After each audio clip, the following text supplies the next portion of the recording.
Ada sebuah kota yang katanya dikutuk karena perbuatan para penduduknya. Banyak anak yang lahir dengan kondisi nggak bisa bicara, berdiri, sampai melihat. Semua diduga karena para leluhur mereka melakukan hubungan antar saudara. Anak-anak yang dikira dikutuk pun akhirnya disembunyikan dari dunia luar karena dianggap sebagai sesuatu yang memalukan. Tapi apa benar ini kutukan? Atau jangan-jangan ada penjelasan medis dari fenomena tersebut?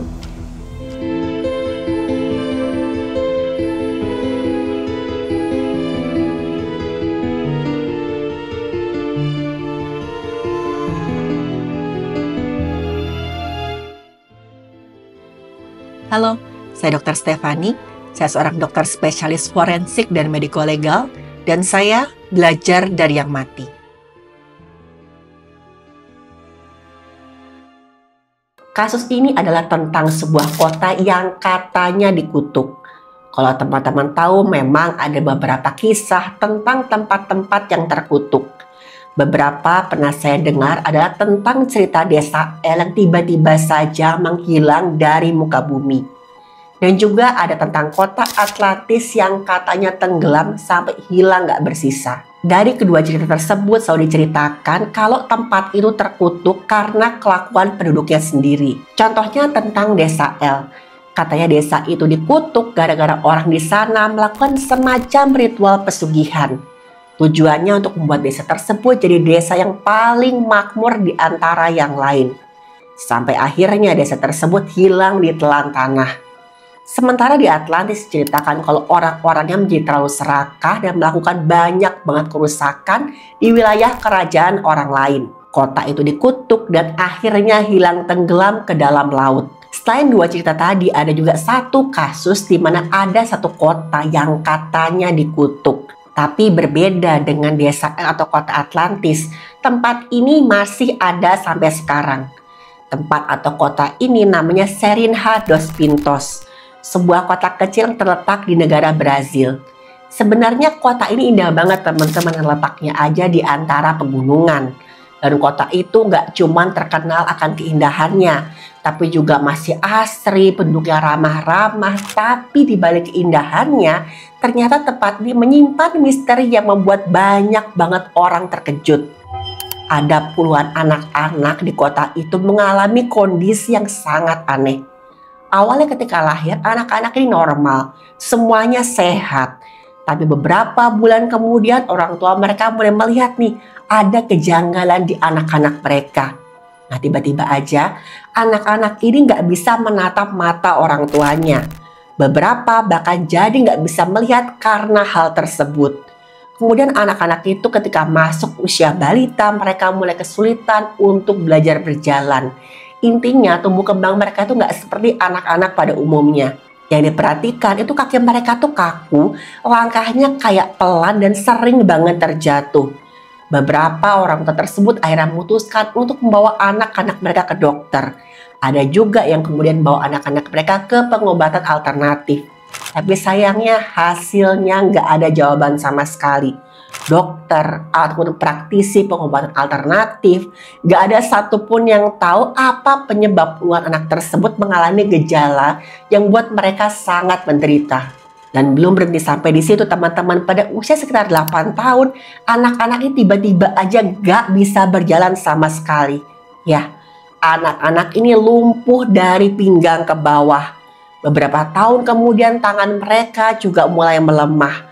Anak-anak itu kesulitan menggenggam barang, menulis, pokoknya kemampuan untuk menggerakkan tangan mereka itu semua itu mulai lemah dan bahkan ada yang hilang sama sekali. Bahkan untuk sekedar makan atau menggaruk bagian tubuh yang gatal, anak-anak ini harus dibantu oleh orang dewasa. Ketika masuk usia 20 tahun, hampir semua anak-anak tadi harus menggunakan kursi roda. Udah pasti mereka perlu bantuan orang lain untuk bisa tetap hidup. Memang beberapa anak tersebut ada yang masih bisa bicara, sementara sebagian lainnya mulai kesulitan untuk bicara. Masalahnya ada satu hal yang buat dokter-dokter nih heran ketika memeriksa anak-anak tadi. Waktu mereka cek struktur otaknya, anak-anak nih struktur otaknya semua normal. Nah pertanyaannya nih, bagaimana puluhan anak tersebut tuh bisa mengalami gejala yang hampir serupa? Kadang gejala mereka ini mirip satu sama lain. Pelan-pelan kehilangan fungsi tubuhnya, bahkan usia kemunculan penyakit tersebut nyaris sama. Penduduk kota pun mulai menganggap kalau mereka ini terkena kutukan. Mereka percaya bahwa penyakit ini muncul karena leluhur mereka dulu pernah melakukan satu dosa besar yang tidak termaafkan. Anak-anak terkena kondisi ini pun dianggap sebagai pembawa aib. Mereka disembunyikan dari tetangga, ada yang sampai nggak pernah diajak keluar rumah. Dan setiap tahun pun selalu muncul kasus yang baru. Pasti ada nih bayi yang lahir dan menunjukkan gejala yang sama, lalu lumpuh total ketika mereka menginjak usia dewasa. Ini masalahnya teman-teman, hal ini bukan terjadi akhir-akhir ini aja, tapi sudah dari zaman kakek dan nenek mereka. Jadi sudah lama sekali. Selalu aja ada yang terkena gejala-gejala tersebut di setiap generasi. Fenomena ini pun akhirnya menarik perhatian para ilmuwan dari luar kota. Para ilmuwan pun mulai penasaran, apa sih yang sebenarnya terjadi di desa ini? Apa ini jangan-jangan penyakit yang bisa menular? Dan yang terakhir, apa benar kota ini memang dikutuk? Dan dari sinilah akhirnya dunia mengenal satu nama penyakit yang belum pernah terdengar sama sekali sebelumnya. Penyakit akhirnya ditemukan hanya di kota kecil ini. Dan penyakit ini membuat semua orang kaget. Ketika sekelompok ilmuwan datang ke Serinhados Pintos, mereka langsung mencari jawaban dari pertanyaan para penduduk kota tersebut. Kok bisa ya ada segini banyak anak menderita penyakit yang sama? Penyebabnya apa? Para ilmuwan langsung menyadari ada sesuatu yang agak aneh dari kota tersebut. Dan setelah dilakukan penelitian yang mendalam, terang diketahui teman-teman bahwa kebanyakan keluarga di kota tersebut itu saling berhubungan. Yang berarti ada hubungan antar saudara yang terjadi. Istilahnya adalah hubungan insest. Insest adalah hubungan atau perkawinan antar orang yang masih memiliki kedekatan secara genetik. Atau istilah awamnya masih punya hubungan. Misalkan antar saudara kandung, orang tua dan anak, atau sepupu dekat. Hubungan seperti ini udah pasti menimbulkan resiko medis yang serius, terutama jika menghasilkan keturunan. Salah satu resiko utamanya adalah peningkatan kemungkinan terjadinya gangguan pada genetik. Karena anak hasil insest mewarisi dua gen yang sangat mirip dari kedua orang tuanya. Dalam kondisi normal, kalau seseorang mewarisi satu gen rusak dari satu orang tua, gen sehat dari orang tua lainnya biasanya bisa menutup. Tapi pada kasus teman-teman, karena kedua orang tua ini punya DNA yang mirip, kemungkinan anak menerima dua selian gen rusak udah pasti jauh lebih besar. Hal ini menyebabkan cacat lahir, gangguan perkembangan fisik dan intelektual, kelainan metabolisme, dan juga meningkatnya resiko penyakit resesif yang langka. Penyakit itu yang seharusnya nggak muncul misalkan orang ini nggak menikah secara, tapi kemudian muncul karena DNA dari dua orang tuanya ini hampir sama. Selain itu, studi juga menunjukkan bahwa tingkat hilangnya nyawa bayi dan keguguran lebih tinggi pada anak-anak hasil hubungan. Secara biologis, tes mengurangi keragaman genetik, yang mana sangat penting untuk ketahanan tubuh terhadap penyakit dan juga fungsi biologis yang normal. Oleh karena itu, dari sudut pandang medis dan genetik, hubungan ini sangat-sangat tidak dianjurkan dan bahkan tergolong berisiko tinggi bagi kesehatan keturunan yang dihasilkan dari perkawinan itu. Nah, dalam kasus ini anak-anak yang tadi lahir dengan tidak sempurna ternyata adalah hasil dari pernikahan antar sepupu. Untuk makin memastikan hal tersebut, tim ilmuwan pun akhirnya memutuskan untuk melakukan tes DNA terhadap beberapa keluarga yang dianggap berhubungan. Tim ilmuwan akhirnya membawa alat untuk periksa DNA, perlengkapan untuk mengambil sampel yang diperlukan, dan juga alat untuk analisis genetik seseorang.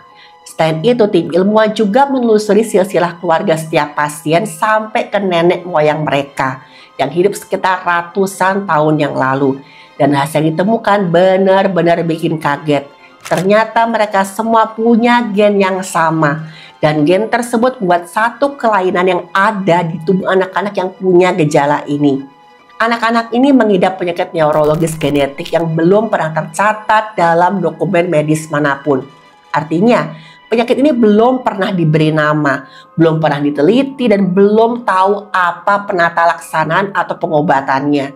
Tim ilmuwan pun langsung berikan nama untuk penyakit itu, yaitu SPOAN, SPOAN. SPON itu adalah singkatan dari spastik paraplegi, optik atrofi, dan neuropati. Nah, SPON itu artinya apa?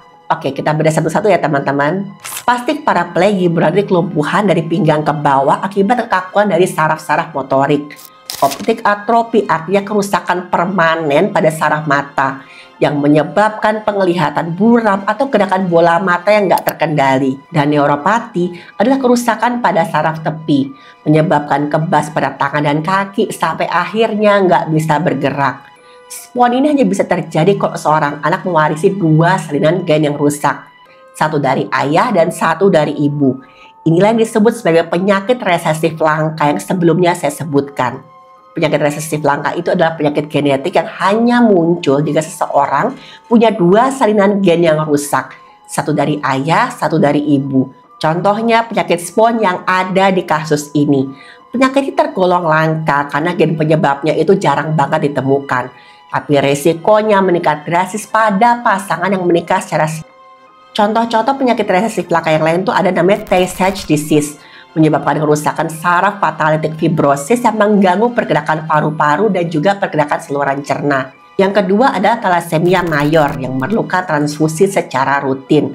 Ada juga fenilketonuria yang dapat menyebabkan gangguan otak jika tidak ditangani secara dini. Kebanyakan dari penyakit ini belum punya obat yang menyembuhkan secara total dan memerlukan pengobatan jangka panjang sekedar untuk mengendalikan gejalanya aja. Dalam kasus ini, jika hanya satu orang tua yang bawa gen SPON, anaknya bisa sehat. Tapi jika dua-duanya bawa gen SPON, maka peluang anak yang menderita penyakit ini bisa mencapai 25%. Di kota Serena dos Pintos, hasil tes menunjukkan bahwa kebanyakan orang dewasa adalah pembawa gen ini. Jadi teman-teman bayangin aja, kalau dua orang dewasa dari kota ini menikah yang kemungkinan besar masih punya hubungan genetik, anak mereka udah pasti punya peluang besar terkena SPON. Nah, inilah sebabnya penyakit ini nggak hanya muncul sekali, tapi berulang-ulang turun-temurun dari satu generasi ke generasi yang lainnya. Menurut para ilmuwan yang meneliti, gen yang menyebabkan SPON ini ternyata berasal dari satu kesalahan kecil, yaitu ada satu gen yang hilang dari DNA para penderita SPON. Sebenarnya hanya sebagian kecil dari gen tersebutlah yang hilang, tapi hilangnya bisa buat anak-anak kehilangan kemampuan berjalan, melihat, sampai akhirnya bergerak sama sekali. Gen yang hilang itu namanya KLC2. Padahal gen KLC2 ini merupakan salah satu gen yang sangat penting karena gen ini bertugas untuk mengatur pergerakan komponen-komponen dalam sel, terutama pada sel saraf. Nah, misalkan gen KLC2 ini nggak bekerja dengan baik, maka sel-sel saraf di tubuh kita akan kesulitan mengangkut barang-barang penting seperti energi dan protein ke tempat yang seharusnya. Akibatnya udah pasti sel-sel saraf nggak bisa bekerja dengan normal. Hal ini menyebabkan orang kehilangan gen ini mengalami keterlambatan bicara, sulit berjalan, otot menjadi kaku, lemah, kejang, dan sulit berpikir atau belajar. Contohnya anak-anak di kasus ini. Para peneliti pun mencoba mencari tahu dari mana asal penyakit ini. Kok bisa penyakit tersebut menjangkit ke orang-orang yang ada di Serena dos Pintos? Setelah melakukan riset dan juga mengetahui silsilah para penduduk, peneliti pun menyimpulkan bahwa mutasi SPON ini dibawa oleh para pendatang dari Eropa. Kemungkinan besar dari Portugis, Belanda, atau penduduk Eropa Barat yang lain. Dan memang sebagian besar pendatang tersebut menetap di wilayah pedalaman Brazil ratusan tahun yang lalu. Dan diduga kalau mereka lah yang membawa gen rusak itu dan mewariskannya secara turun-temurun di kota itu. Kebetulan Serena dos Pintos juga merupakan kota kecil yang para penduduknya nggak berganti dari generasi ke generasi. Selalu keluarga yang sama tinggal di kota tersebut. Makanya penyakit SPON itu selalu menjangkiti beberapa orang yang ada di Serena dos Pintos. Sampai sebelum para ilmuwan itu datang, mereka mengira kalau kota mereka terkena kutukan. Penduduk di Serena dos Pintos awalnya hidup dalam bayang-bayang rasa takut dan juga rasa malu. Anak-anak yang mengalami gejala lumpuh sejak kecil enggak dianggap sedang sakit. Bahkan mereka dianggap pembawa kutukan sejak lahir. Kutukan yang disebabkan oleh dosa nenek moyang mereka. Beberapa keluarga bahkan menyembunyikan anak yang terkena SPON di rumah mereka. Sama sekali nggak boleh keluar karena tadi dianggap aib. Mereka takut anak tersebut menjadi aib di keluarga dan juga di lingkungan kota. Dan lebih parahnya lagi, anak-anak yang menderita SPON ini dijauhi sampai mereka berusia dewasa. Kebanyakan dari mereka sampai nggak punya pasangan dan meninggal sebatang kara. Selain karena memang para penderita SPON ini nggak mampu melakukan hubungan suami istri, banyak orang juga percaya kalau ada yang menikah dengan penderita SPON ini udah pasti akan tertular nasib buruk.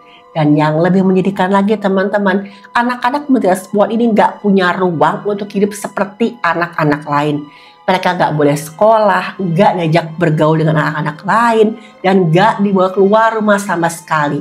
Benar-benar seumur hidup mereka diperlakukan seperti tahanan. Sepanjang hidup mereka cuma duduk di kursi roda dan menatap dunia dari jendela rumah. Hanya bisa dari dalam ngeliat keluar. Dan akhirnya datanglah tim ilmuwan yang mengubah semuanya. Bagi penduduk Serin H2 Pintos, penemuan penyakit SPON ini bukan hanya sekedar penemuan biasa. Tapi bagi para penduduk ini adalah harapan untuk mereka. Karena mereka akhirnya tahu apa yang menyebabkan desa ini dikira terkutuk. Dan kalau penyakit itu punya nama, artinya bisa dipelajari. Kalau bisa dipelajari, maka bisa dicari tahu nih cara mencegah atau mungkin mengendalikan gejala penyakit tersebut. Walaupun belum menemukan obatnya, tapi para ilmuwan sadar kalau penyakit ini bisa dicegah. Para peneliti pun mulai beredukasi pada masyarakat tentang penyakit SPON. Mereka menjelaskan bahwa penyakit ini bukan akibat kutukan, bukan gara-gara dosa leluhur atau karma buruk penduduk kota. Penyebabnya adalah kesalahan di DNA yang bisa diwariskan kalau dua orang dewasa yang punya hubungan itu menikah. Awalnya warga merasa sulit menerima penjelasan ini karena banyak juga yang sudah mau menikah atau hubungannya sudah sampai ke tahap yang lebih lanjut. Dan mereka terpaksa harus lebih hati-hati karena ada penelitian tentang penyakit ini. Pelan-pelan para warga kota mulai membuka kesempatan untuk mempelajari penyakit ini. Kota ini pun pelan-pelan mulai berubah teman-teman. Banyak warga kota yang mulai sadar dan juga melakukan langkah untuk menerima penyakit ini. Mulai dari pemerintah kota yang bekerja sama dengan peneliti dan juga lembaga masyarakat, di mana mereka kemudian memberikan kursi roda listrik secara gratis pada penderita penyakit SPON, supaya para penderita SPON ini lebih mudah untuk beraktivitas.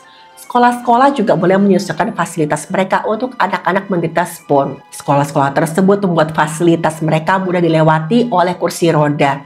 Dan yang paling penting dari semua itu, anak-anak dengan SPON tidak lagi disembunyikan dalam rumah. Nggak lagi dianggap aib. Mereka boleh keluar rumah beraktivitas seperti biasa. Dari yang tadi disembunyikan, anak-anak SPON ini kini bisa duduk di depan rumah, ikut ketawa dan bahkan bermain bersama teman-temannya walau masih duduk di kursi roda. Beberapa pasangan yang berniat untuk menikah juga mulai minta konseling sebelum melangkah lebih jauh. Mereka memastikan apakah mereka dan pasangan mereka itu membawa gen SPON. Kalau iya, apakah masih bisa menikah? Apa resikonya terhadap anak mereka nanti? Dan para dokter pun menjelaskan semuanya dengan penuh empati dan juga perhitungan. Mereka nggak melarang adanya pernikahan. Mereka juga memaksa siapapun untuk nggak punya anak. Tapi para dokter juga memberikan ilmu, data, dan beberapa pilihan kalau memang akhirnya ada pasangan dari Serin H2 Pintos yang mau menikah. Sekarang kota ini pelan-pelan pun bangkit. Dari kota yang dulu menutup diri menjadi kota yang terbuka dengan ilmu pengetahuan. Dan dari tempat yang dulu dianggap sebagai tempat terkutuk, sekarang menjadi tempat yang melawan kutukan itu dengan akal sehat dan juga kasih sayang. Teman-teman, nggak semua kisah kelam itu berasal dari kutukan dan kadang-kadang semua dimulai dari ketidaktahuan yang terus diwariskan. Tapi ketidaktahuan bukan takdir karena bisa dihentikan ketika kita berani mencari tahu. Ilmu pengetahuan bukan untuk menyalahkan masa lalu, tapi justru memberikan harapan bagi masa depan. Dan ketika masyarakat mulai memahami akar masalah, luka yang disembunyikan pelan-pelan akan berubah. Karena nggak ada anak yang pantas dikurung hanya karena warisan genetik yang nggak bisa mereka pilih. Mereka ini bukan kutukan. Mereka manusia yang perlu pemahaman dan juga uluran tangan. Dan ketika kasih sayang dan logika berjalan berdampingan, yang dulunya dianggap sebagai aib bisa berubah jadi awal dari sebuah perubahan.